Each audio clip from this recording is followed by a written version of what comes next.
Man, you know what gets on my nerves? When people use that phrase, it's all in your head, as if it's anywhere else. You know? There's so many people out there like, when you say that, you say it's all in your head, as if it's only right in mine.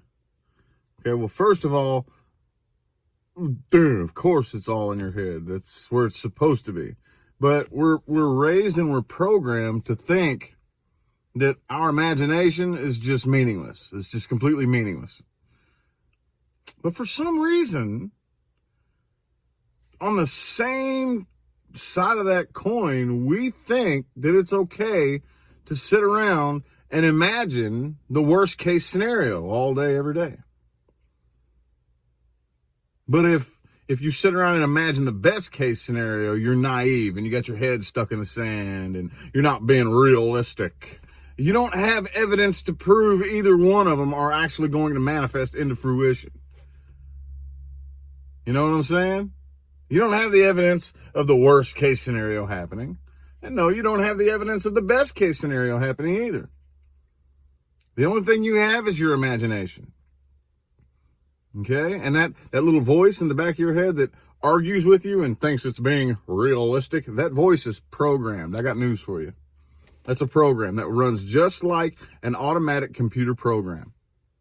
Okay? And it was programmed with the assistance of everybody that you grew up around, with your friends, with your family, with the TV programs you watch, the shit you see on social media, everything. Okay?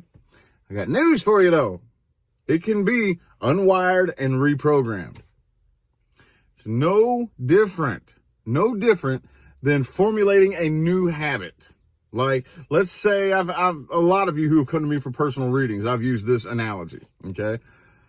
Let's say you've, for 5 years, you had a job where you were waking up at 6 a.m. every single morning.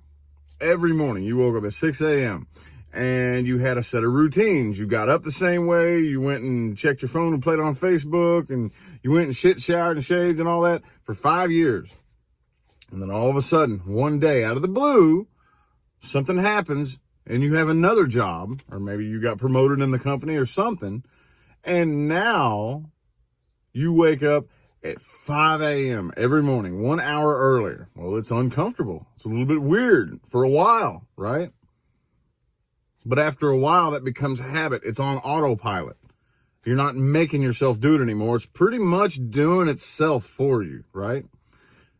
It's the exact same thing about the way you think. You don't have to actually be physically hands-on doing something. You can be forcing yourself to think different thoughts, and it does the exact same thing. Okay? You can change the way you perceive this world. You can change the way you feel about things. You can change the way you think about things. Everything. You can change your perception of yourself. Okay?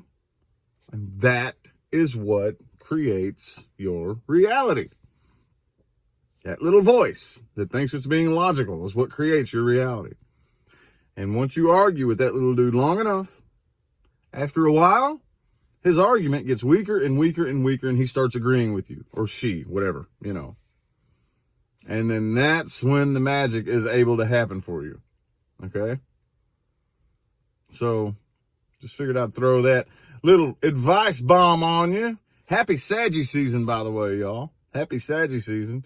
And happy Mercury direct. That's a nice one, right?